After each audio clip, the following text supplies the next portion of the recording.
हम और आप जैन व्याकरण दिगंबराचार्य विरचित कातंत्र रूपमाला का अध्ययन कर रहे हैं और इस कातंत्र रूपमाला के अध्ययन में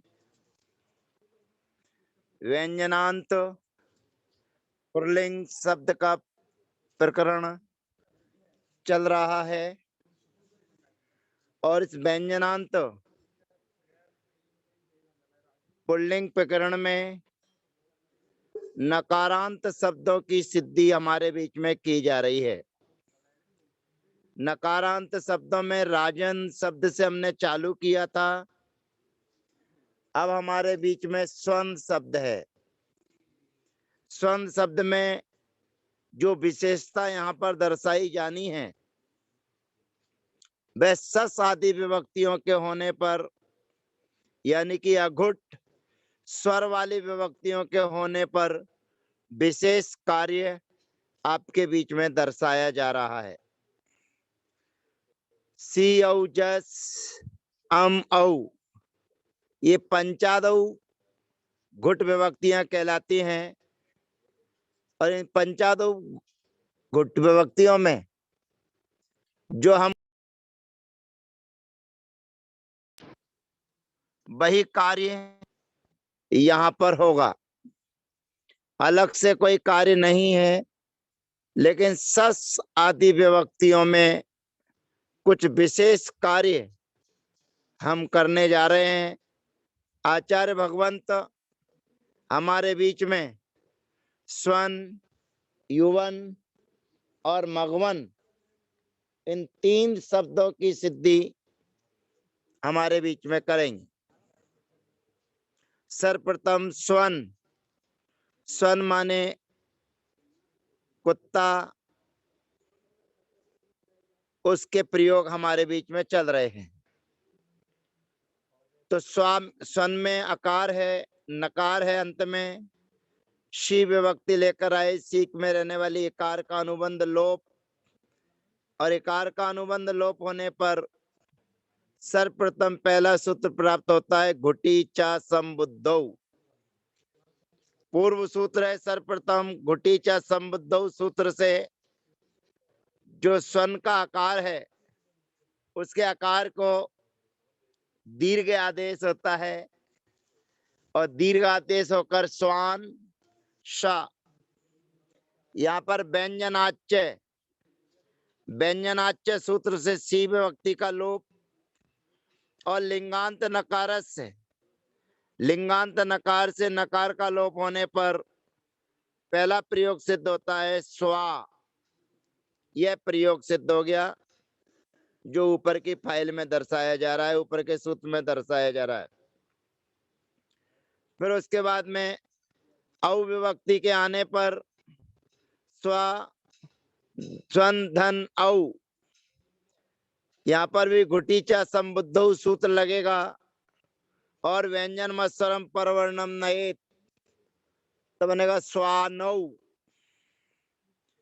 जस विभक्ति के आने पर जस्म से अस शेष रहेगा। घुटीचा संबुद्धौ सूत्र के माध्यम से दीर्घ आदेश होकर व्यंजन मत्सरम परवर्णम नयेत सूत्र से दीर्घ होकर स्वाना प्रयोग सिद्ध होता है। संबोधन में घुटीचा संबुद्धौ सूत्र से दीर्घ नहीं होगा क्योंकि नपुंसक समुद्धि को छोड़कर ही दीर्घ आदेश होता है और लिंगांत नकार का लोप होता है, लेकिन न संबुद्धौ सूत्र के माध्यम से नकार के लोप का भी निषेध हो जाता है। तो यहाँ केवल हे स्वन, हे स्वानौ, हे स्वाना प्रयोग सिद्ध होते हैं।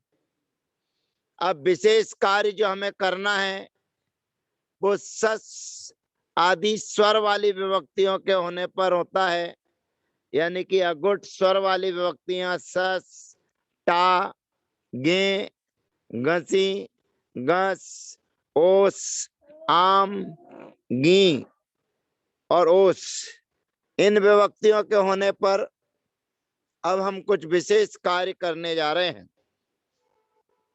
सूत्र हमारे बीच में स्व युव मगो नाम च, स्व युव मगो नाम च सूत्र हमारे बीच में है। सूत्र कहता है स्वन शब्द, युवन शब्द, मगवन शब्द इति एतेषां व शब्दस्य उत्तम भवति। इनमें रहने वाला जो वा है उस वा नियम है अगुट स्वरा प्रत्यय परे। कब होता है? तो अगुट स्वर वाले प्रत्यय के परे होने पर, यानी कि सस, टा, गे, गसी, गस, गी, ओस और आम और गी, इन विभक्तियों के होने पर जो स्व आदि में वा है उस वा के स्थान पर उ आदेश होता है। अब वा के स्थान पर उ आदेश हुआ और सा में वे उ लग जाएगा और उ लगने पर पहला प्रयोग सिद्ध होता है सुना। सुना, उसके बाद में टा विभक्ति के आने पर टा में से आ शेष रहता है।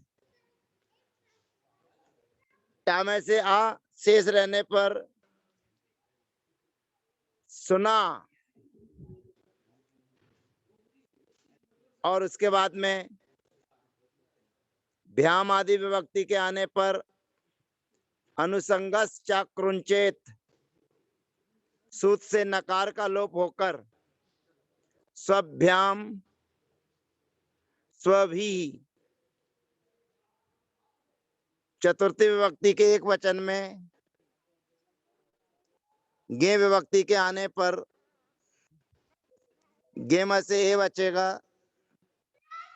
और फिर स्व युव मगो नाम च, सूत्र से वा के स्थान पर उ आदेश होगा और उ आदेश होकर प्रयोग बनेगा सुने। सुने, फिर अनुसंगस चाक्रुंचेत, सूत्र से नकार का लोप होकर स्वभ्याम स्वभ्यः, पंचमी विभक्ति के एक वचन में गसी विभक्ति के आने पर गसी में से अस्वस्थता है और यहाँ पर भी स्व युव मगो नाम च, सूत्र के माध्यम से वा के स्थान पर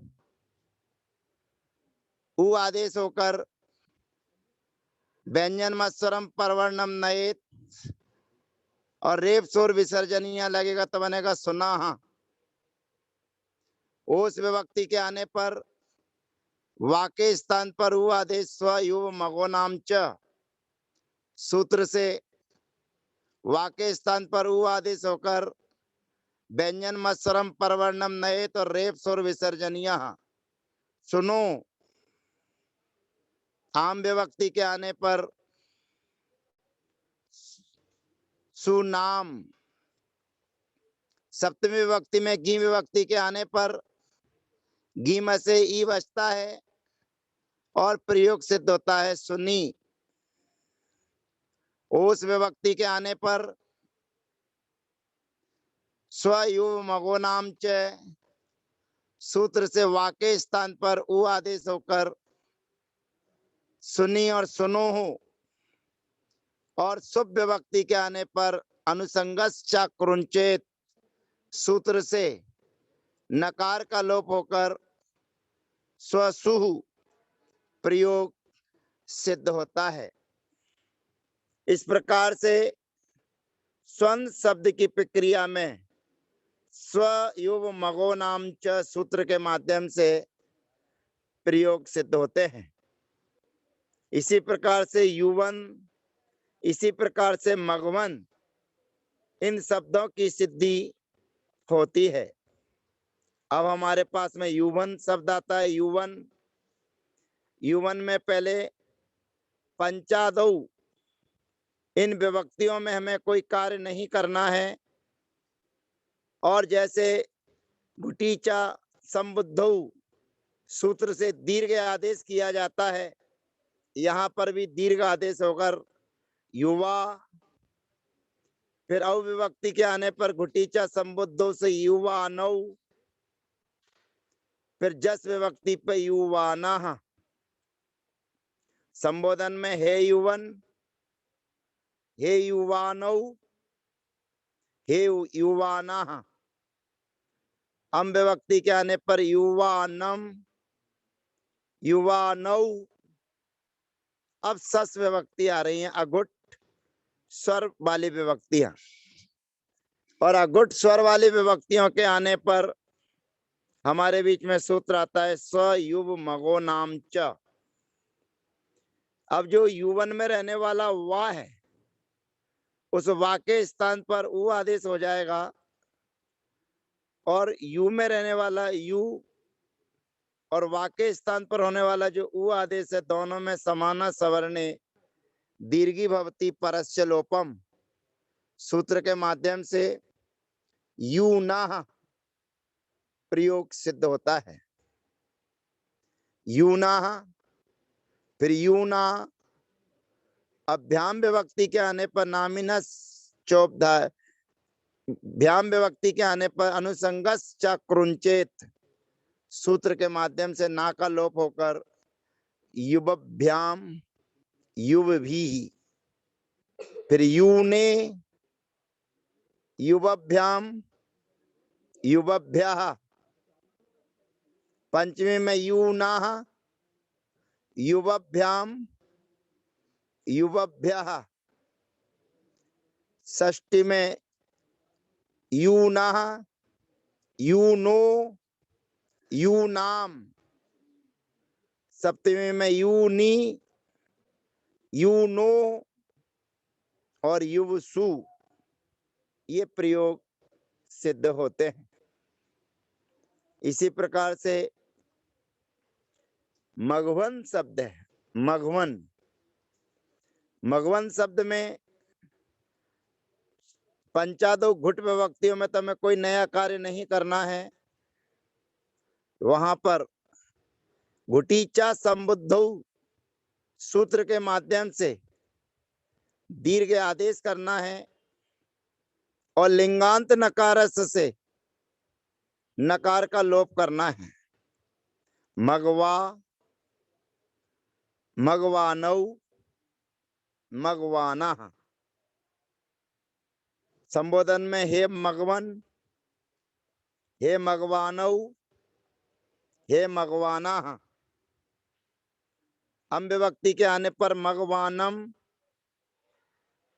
अविभक्ति के आने पर मगवानौ। अब यहाँ पर सस विभक्ति आ रही है, अगुट स्वर वाली विभक्तियां। और अगुट स्वर वाली विभक्तियों के आने पर स्व युव मगो नाम च सूत्र के माध्यम से जो मगमन शब्द में रहने वाला वा है, उस वा के स्थान पर उ आदेश हो जाएगा। और उ आदेश होने पर मग में रहने वाला आकार और उ अवर्ण उवर्णे ओ, यानी कि उवर्णे ओ सूत्र के माध्यम से आ को ओ आदेश हो जाएगा, और उ का लोप होकर मगोन। और व्यंजन मत्सरम परवर्णम नयत लगाएंगे तो मगोना। फिर टा विभक्ति में से आ बचेगा तो मगोना। और उसके बाद में भ्याम विभक्ति के आने पर अनुसंगस चक्रुंचेत सूत्र से नकार का लोप होकर मगबभ्याम मगब भी। फिर चतुर्थी में मगोने, मगबभ्याम मगबभ्यः।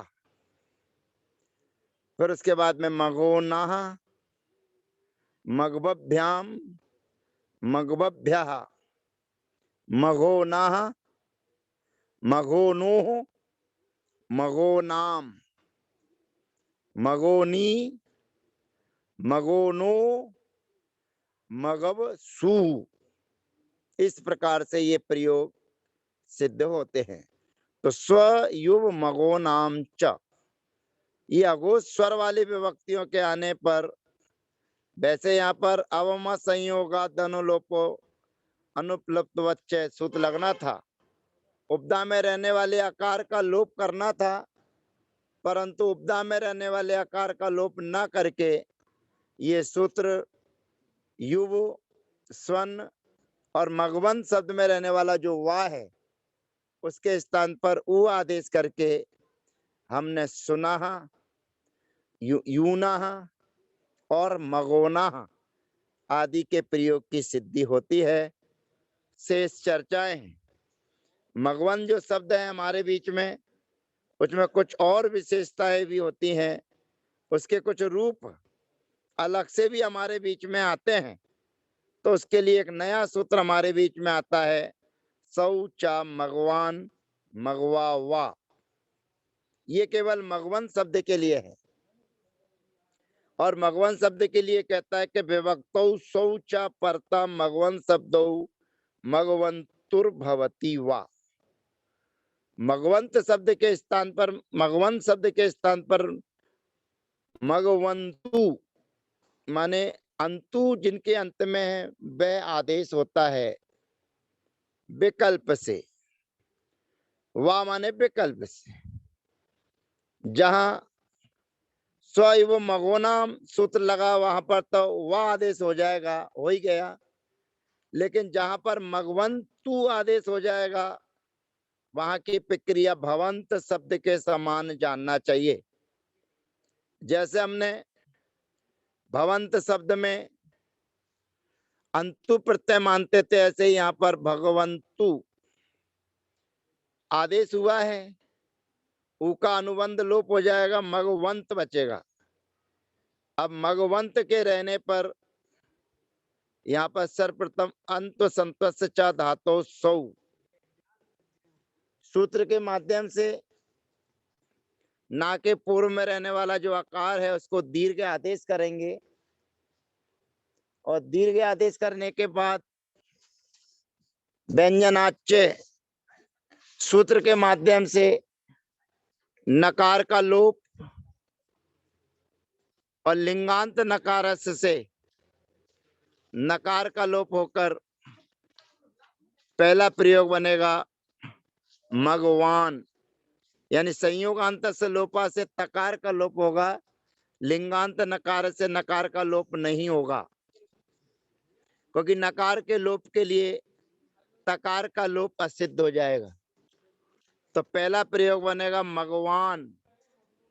अब कुछ नहीं करना है, मगवंत शब्द है तो केवल जोड़ते चले जाना है, मगवंतौ मगवंता, हे मगवन, हे मगवंतौ, हे मगवंता। द्वितीय विभक्ति में मगवंतम, मगवंतौ।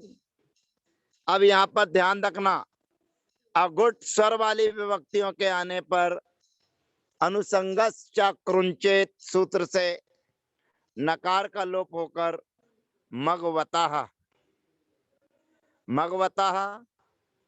फिर उसके बाद में टा विभक्ति के आने पर टा में से आ बचेगा, अनुसंगस च कृंचेत सूत्र से नकार का लोप होकर मगवता, और उसके बाद में अनुसंगस च कृंचेत सूत्र से नकार का लोप होकर धुटाम तृतीया सूत्र से ता के स्थान पर दा आदेश होकर मगवद भ्याम मगवद भी। चतुर्थी विभक्ति के एक वचन में अनुसंगस च कृंचेत सूत्र से नकार का लोप होकर मगवते मगवद भ्याम मगवद भ्या। फिर पंचमी में मगवता, फिर उसके बाद में मगवद भ्याम मगवद भ्या। फिर षष्ठी विभक्ति में अनुसंगस च कृंचेत से नकार का लोप होकर मगवता, मगवतो मगवताम, मगवती मगवतो और मगवत सु। अनुसंगस च क्रुंचोत लगाकर नकार का लोप हो जाएगा। तो यहाँ पर अपने को विशेष ध्यान रखना है कि मगवन शब्द का अर्थ होता है इंद्र, और उसके दो प्रयोग हमें करना है। एक तो मगवन के स्थान पर मगवंतु आदेश करके कार्य की सिद्धि करना है, और जहां मगवंतु आदेश नहीं होगा वहां पर स्वयुव मगो नाम च सूत्र के माध्यम से वा में रहने वाला जो वा है उसको उ आदेश करके मगोना आदि की सिद्धि होती है। शेष चर्चाएं अगले सत्र में। तब तक के लिए जय जिनेन्द्र, वंदना, सबको यथा योग अभिवादन।